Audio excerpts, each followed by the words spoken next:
लेकिन विजय जी, अब पीडीए तो ट्राइड एंड टेस्टेड था, जिसकी ट्रैक लाइन पर एक्सपेक्टेड ये था कि दलित कोई चेहरा होगा नेता प्रतिपक्ष। ये कौन सा फॉर्मूला अखिलेश यादव इजाद करने की कोशिश कर रहे हैं? देखिए गरिमा जी, आपने पहले ही शुरुआत में कहा कि जो पीडीए का ए था वो बहुत कंफ्यूजिंग था। कभी वो अगड़ा होता था, कभी अल्पसंख्यक होता था, आधी आबादी भी था। आधी आबादी, कभी आधी आबादी भी प्रदेश में वो आदिवासी भी हो जाता था जी। और सुकेश जी ने जो एक और बात की ना कि जब आपको बस सफलता मिल रही हो, कामयाबी मिल रही हो, तो हर चीज ही आपका मास्टर स्ट्रोक होता है।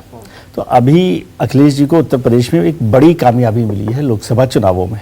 तो इसलिए हमें लगता है कि अब जो भी वो कदम उठा रहे हैं वो बहुत ही मास्टर स्ट्रोक है।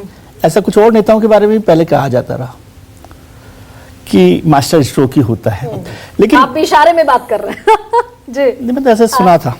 तो मुद्दा यह है कि अभी तक हम चर्चा कर रहे थे अच्छा हम लोगों की क्या परेशानी है कि हम मान लीजिए सरोज साहब बन जाते, तो हम बताते कि पीडीए में किस तरह से उन्होंने ताकत की और केशव प्रसाद मौर्य का जवाब उन्होंने तैयार किया या जो भी है। अल्पसंख्यक को बना देते अखिलेश जी, तो हम दूसरे तरीके से करते भाई 92% वोट मिला था, तो ये क्या है। अब ब्राह्मण बन गया तो हम तो इतना, ये तो एक्चुअली शिफ्ट है ना, इसलिए इस पर नहीं शिफ्ट का मैं जा रहा हूँ, शिफ्ट की बात कर रहा हूँ। शिफ्ट तो जनेश्वर मिश्र समाजवादी पार्टी के सबसे बड़े ब्राह्मण नेता रहे।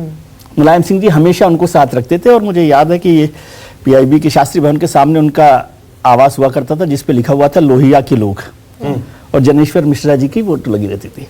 क्या समाजवादी पार्टी के साथ ब्राह्मण वोट गया कभी? मुझे लगता है ये मैसेजिंग के लिए भी है एक बड़ा।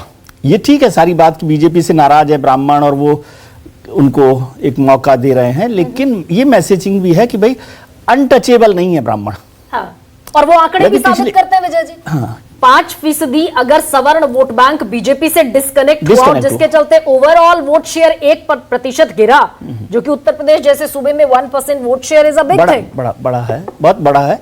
और वो जब नाराज हो गया है तो एक मौका आपके पास होता है कि आप उनको किस तरह से आगे ले सकते हैं, साथ ले जा सकते हैं। जो अभी चर्चा की मनोज जी ने भी, मायावती जी वाली की जो सोशल इंजीनियरिंग उस वक्त हुई थी, लेकिन उसका एक और नतीजा भी देखिए कि जब वो सरकार चली गई उसके बाद से बीएसपी के साथ तो ब्राह्मण नहीं रहा, और बीएसपी का जो वोट था वो दूसरी तरफ चला गया।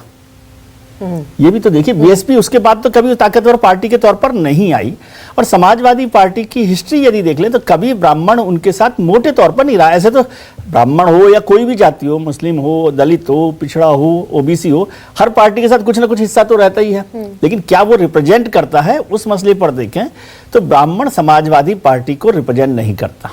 लेकिन वो एक तो उसकी इंटरनल पॉलिटिक्स है कि शिवपाल जी को नहीं बनाना, तो किस तरह से किया जाए। एक मुद्दा तो सबसे बड़ा ये था ना, अखिलेश जी की सबसे बड़ा सिरदर्द तो ये था कि शिवपाल जी को बनाना है कि नहीं बनाना है, और बनाना है तो उसके क्या रिपरकशंस है, उसको कैसे बैलेंस किया जा सकता है, एक वो बड़ा कारण है। और ब्राह्मण को जो यदि भारतीय जनता पार्टी से नाराज है तो उसमें से कुछ दाना डाला जाए तो कुछ आ सकता है, तो बुराई क्या है, ये भी एक बात है। अब ब्राह्मण क्या नाराज है, एक तो योगी जी को लेकर जो ठाकुरवाद की बात करते रहे हैं वो तो है ही, बात की चर्चा होती रहती है ब्राह्मणों की नाराजगी। लेकिन आप सोचिए उत्तर प्रदेश की सरकार में पहले दिनेश शर्मा जी उप मुख्यमंत्री थे, जैसे ही दिनेश शर्मा जी को उप मुख्यमंत्री पद से हटाया गया तो आपने ब्रजेश पाठक को बना दिया उप मुख्यमंत्री। अब एक ब्राह्मण राज्यसभा में, एक ब्राह्मण उप मुख्यमंत्री हो गए, तो एक की बजाय दो हो गए, और सरकार में भी मंत्री हैं। नाराजगी उनकी हो सकती है। मुझे लगता है कि अभी अखिलेश जी केवल ये मैसेज देना चाहते हैं कि भाई ब्राह्मण हमारे लिए अनटचेबल नहीं है, और जो आ सकते हैं, जो नाराज हैं, जिनकी थोड़ी सी जगह खत्म हुई है भारतीय जनता पार्टी में या जो बेचैन है, वो इधर आ जाए। लेकिन ब्राह्मण वोटर के तौर पर समाजवादी पार्टी में शिफ्ट हो जाएगा, इसकी संभावना फिलहाल मुझे कम लगती है। सुकेश जी की इस बात से भी सहमत हूं कि अभी तो 2027 तक देखना कि क्या पीडीए रहेगा, पांडे साहब ही रहेंगे, कोई और बनेगा, लेकिन वो तो जब होगा तब होगा। लेकिन अगर अखिलेश यादव वो 5% जो बीजेपी से सवर्ण छिटका अपर क्लास, अगर उस पर अखिलेश यादव की नजर है